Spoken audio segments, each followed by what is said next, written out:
2026 సంవత్సరం ఏప్రిల్ నెల పరాభవనామ సంవత్సరం 4వ రాశి కర్కాటక రాశి. ఈ కర్కాటక రాశి ఎట్లా ఉందో చూద్దాం. ఇప్పుడు ఈ కర్కాటక రాశికి సరిగా చెప్పాలంటే 2 గ్రహాలే, బుధుడు శుక్రుడు తప్పితే ఏ గ్రహాలు కూడా పూర్తిగా బాగాలేవు.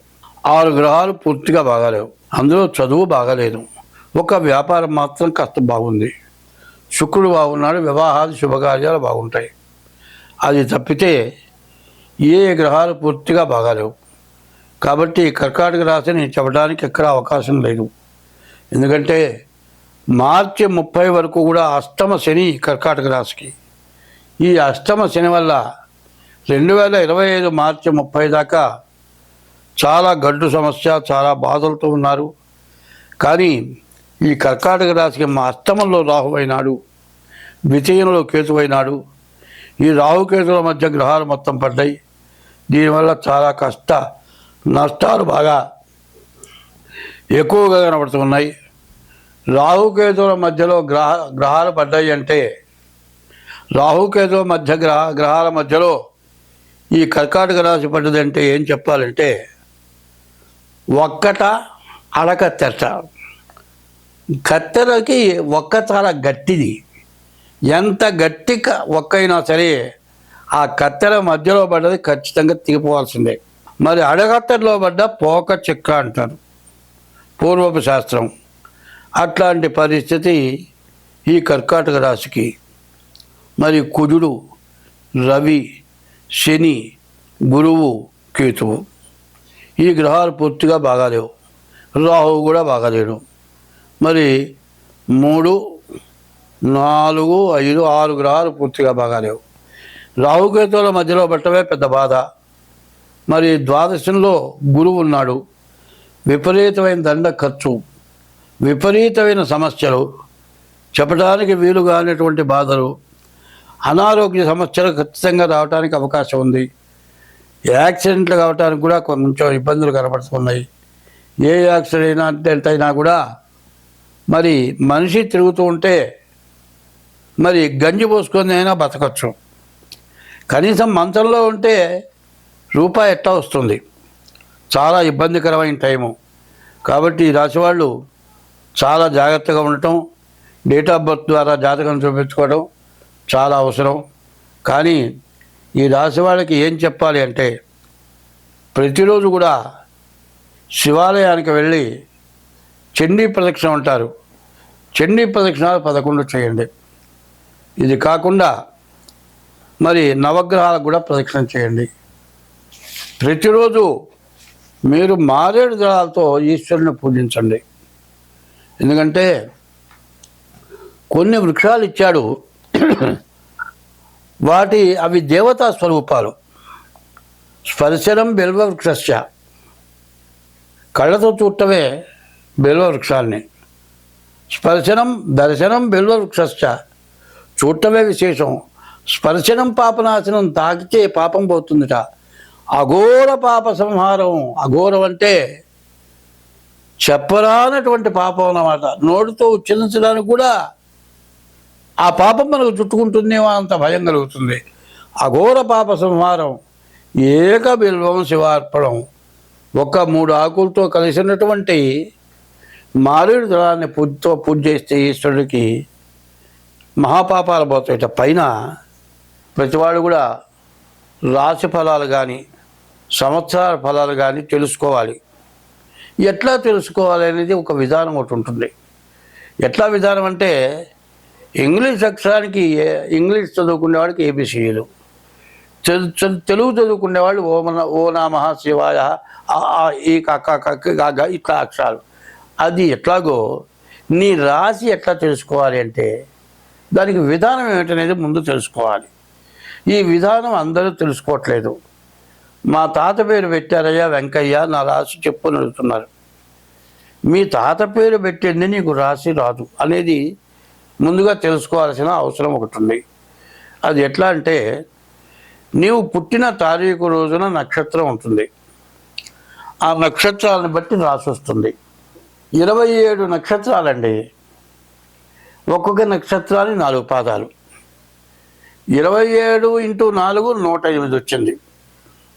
ఈ 108 ఏమిటి, 27 నక్షత్రాలు ఏంటి, 12 రాసులు ఏమిటి, ఇదంతా కూడా దైవపరం, దైవ సంబంధమైంది. నువ్వు ఏ మతం కానీ, ఏ కులం కానీ, ఏ భాష కానీ, ఈ 108 దేవుడి గుళ్ళో పోతే ఏమంటే అష్టోత్తరం పూజ చేయమంటారా, సహస్రం చేయమంటావా అంటారు. అష్టోత్తరం అంటే 108, 27 నక్షత్రాలు ఇంటూ 4 పాదాలు కలిపితే 108 పాదాలు అయింది. ఈ 108 పాదాలని 9 చేత భాగిస్తే, 12 చేత భాగిస్తే 9 పాదాలు కలిసి ఒక రాశి వస్తుంది. అశ్విని నక్షత్రం 4 పాదాలు, భరణి నక్షత్రం 4 పాదాలు, కృత్తికా నక్షత్రం 1 పాదం, మొత్తం 9 పాదాలు కలిసి మేషరాశి అయింది. ఇప్పుడు ఈ మేషరాశి చెబుతున్నామంటే, ఈ మేషరాశి ఫలితం తెలుసుకోవాలి అంటే మీరేం చేయాలి? అశ్విని నక్షత్రం అవునా కాదా మీది, భరణి నక్షత్రం అవునా కాదా, కృత్తికా నక్షత్రం మొదటి పాదం అవునా కాదా, అది మెయిన్గా మీరు చూసుకోవాలి. ఇప్పుడు ఈ రాశి ఫలితాలు చెబుతున్నాం. అయితే ఒక్క రాశి ఫలితాలతోటి మీ జాతకం తేలటం లేదు. ఎట్లా వస్తుంది జాతకం అనేది మనకు కావాలి. ముందుగా ఇప్పుడు జన్మ నక్షత్రాలను బట్టి రాశి వస్తుంది, పుట్టిన టైమును బట్టి లగ్నం వస్తుంది. దీన్ని 2 రకాలుగా విభజన చేశారు. మరి జన్మ నక్షత్రాలను బట్టి వచ్చే రాశి గోచారం, చంద్ర సంబంధమైన రాశి లెక్క. జన్మ లగ్నం వచ్చేప్పటికి సూర్య సంబంధమైన లగ్నం. సూర్య చంద్రులు ప్రధానమైన గ్రహాలు అవటం చేత గోచారం ఒకటి, రెండోది గ్రహచారం. ఈ గ్రహచారం ఎట్లా వస్తుంది? పుట్టిన తారీఖు రోజున 24 గంటల్ని 2 గంటల చొప్పున లెక్కేసుకుంటే 12 24, 2 గంటలు ఒక్కొక్క రాశి వస్తుంది. ఏ రాశిలో పుట్టావు, ఏ లగ్నంలో పుట్టావు, 12 లగ్నాలు. ఈ లగ్నం సూర్య లగ్నం, ఇదేమో గోచారం చంద్ర లగ్నం. మరి గోచారం 25 వంతులే జరుగుతుంది, జన్మలగ్నాన్ని బట్టి 75 వంతులు జరుగుతుంది. పూర్తి జాతకం కావాలి అంటే డేట్ ఆఫ్ బర్త్, పుట్టిన తారీఖు, నెల, సంవత్సరం ద్వారా జాతకం చెప్పుకోవాలి. అట్లా డేట్ ఆఫ్ బర్త్ లేని వాళ్ళు ఇవో చేతులు చూపిస్తున్నారు, ఇట్లా ఈ అరిచేతుల్లో రేఖలు ఉంటాయి, దీని ద్వారా జాతకం తెలుస్తుంది. పూర్తి జాతకం కావాలంటే ఈ 2 విధాలే కనపడుతూ ఉన్నాయి. ఈ 2 విధాల్లో కూడా మరి మన ప్రభుత్వం కూడా ఒక నిర్ణయం చేసింది. ఈ ఒక్క బొటన వేలు ముద్ర, ఈ బొటన వేలు ముద్రతోటి ఒక వేలు ముద్రకి ఇంకో వేలు ముద్రకి సంబంధం ఉండదు. ఎంతమంది అయినా సరే నీ వేలు ముద్ర తప్పు అంటే తీరా వస్తే రేఖలు బట్టి కనుక్కుంటున్నారు. అట్లాగే ఈ రేఖలు కూడా చాలా ప్రత్యేకమైనవి. కాబట్టి మీ రాశి కానీ మీ లగ్నం కానీ తెలుసుకోవాలి. ఎట్లా తెలుసుకోవాలి అనేది ముఖ్యంగా చెబుతున్నాను. 25వ సంవత్సరం నుంచి 2025 నుంచి 2028 వరకు కూడా చాలా విపరీతమైన సమస్యలు వచ్చి రావడానికి సిద్ధంగా ఉంది. ఇప్పుడున్న సమస్యలు ఎట్లా ఉన్నాయో కొద్దిగా తెలుసుకోవాల్సిన అవసరం ఉంది కాబట్టి చెబుతున్నాను. మరి ఇదివరకు వర్షాలు విపరీతంగా కురిసినాయి, నిన్నటిదాకా చలి విపరీతంగా వచ్చింది. ఇప్పుడు మరి కార్తీక మార్గశిర మాసాలు గ్రీష్మ ఋతువు, మంచు రోజులు, ఈ విపరీతమైన మంచు కురుస్తుంది. మంచు ఎట్లా ఉంటుంది? తెల్లవారుజామున బయలుదేరితే కనీసం 10 గజాల దూరంలో ఉన్న ఎదురు మనిషి కూడా కనపడ్డు, అటువంటి మంచు. ఆ మంచు ఎట్లా అయిందంటే చివరికి ఐసుగడ్డల్లాగా తయారైపోతుంది. నిన్ననే మా పిల్లవాడు కాశ్మీర్ వెళ్ళారు. ఈ కాశ్మీర్లో శారదామ్మవారి గుడి, అక్కడ పూజ చేయాలని వెళ్ళారు. అక్కడ ఒక 12 అడుగుల ఎత్తున మంచు పేరుకుపోయింది, రోడ్డుతో మొత్తం మూలబడిపోయినాయి. మరి అది ఇంతవరకు కనీసం వారం అక్కడ ఉన్నారు, ఇవాళే బయలుదేరుతున్నారు. నిన్న అమెరికాలో కూడా చెబుతున్నారు విపరీతమైన మంచు పెరిగిపోయింది. ఇవన్నీ జరగడానికి కారణం ఏమిటనేది మనమే కారకులం, అది గుర్తుపెట్టుకోవాలి. ఏమిటి మనమే కారకులం అంటే స్వార్థం, విపరీతమైన స్వార్థం. ప్రతివాడికి స్వార్థం. నేను బాగా గొప్ప ఐశ్వర్యవంతుడి కావాలి, నాకంటే ఎవడో గొప్పవాడు ఉండకూడదు అనేటువంటి ఈ స్వార్థం వల్ల విపరీతమైన ఆశ ముందు పెరిగింది. ఆశ చివరికి ఏమొచ్చిందంటే బాగా డబ్బున్నవాడు వాళ్ళకంటే ఎక్కువ డబ్బు కావాలి, కానీ ఎవరికి కూడా దానం ధర్మం చేయకుండా విపరీతమైన దాన ధర్మాలు ఎట్లా ఉంటాయంటే, మరి 10 కిలోల బంగారంతో ఒక కిరీటం చేయించారంటాడు దేవుడికి. 10 కిలోల బంగారం అంటే ఒక తులం వచ్చి 10 గ్రాములు ₹1,00,000 అయింది. మరి కిలో వచ్చేవాడికి ఎన్ని గ్రాములు ఉంది? ఇంత బంగారం తీసుకెళ్ళి దేవుడికి పెడుతున్నాను అంటున్నావు, బాగానే ఉంది. అన్నం లేని వాడికి అన్నం పెడుతున్నావా? అది లేదు. పోనీ అన్యాయంగా సంపాదించావు, తీసుకెళ్ళి 50 కిలోల బంగారం దేవుడికి ఇచ్చానంటాడు. ఎవరిచ్చారో పేరు చెప్పొద్దు అంటారు. ఇది బ్లాక్గా సంపాదించారు. ఇవాళ ప్రతి వ్యక్తి కూడా ప్రతి వాళ్ళకి ఆడవాళ్ళకి బంగారపు ఆభరణాలు కావాలి. కనీసం మంగళసూత్రం కావాలంటే ఆడవాళ్ళకి బంగారం కావాలి.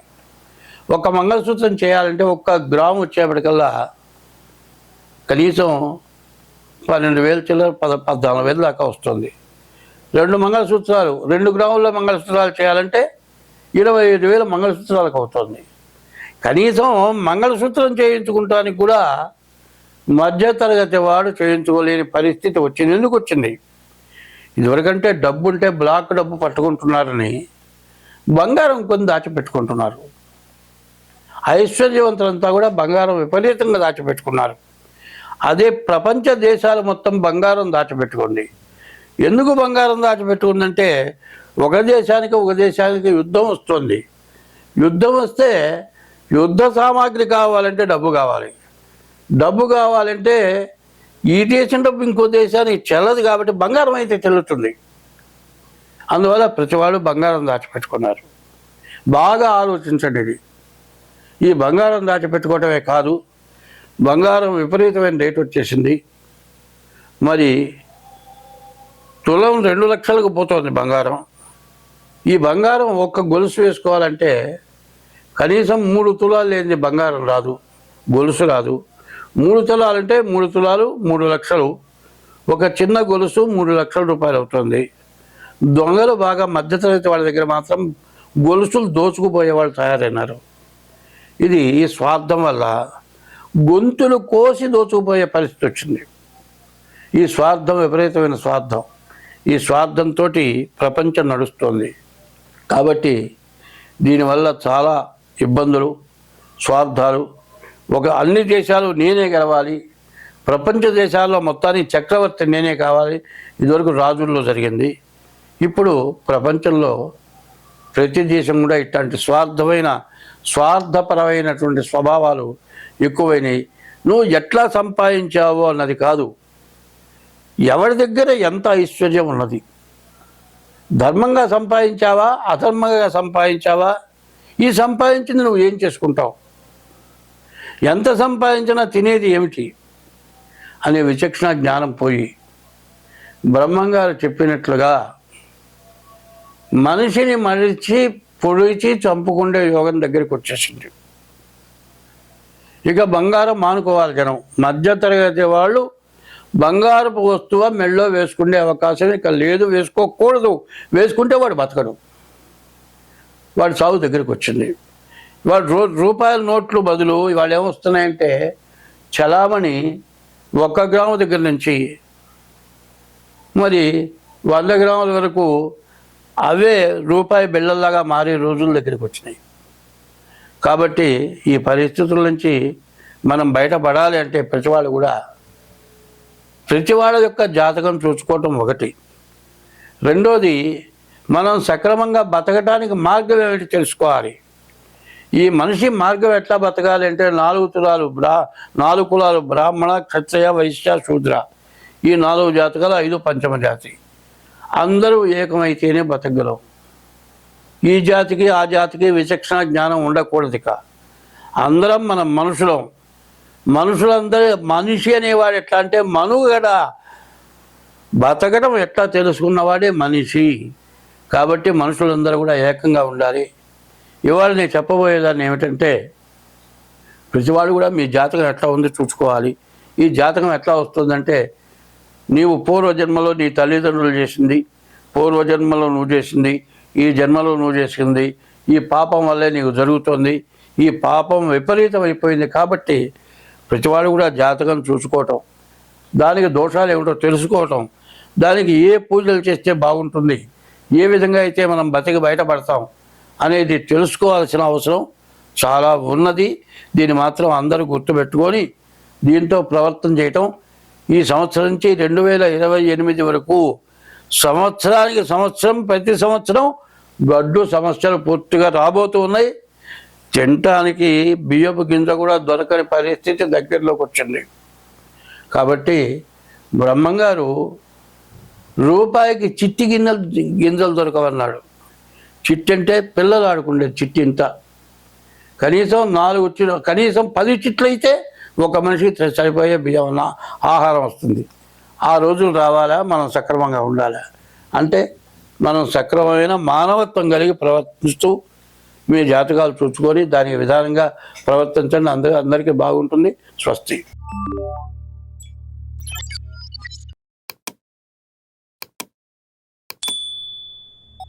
you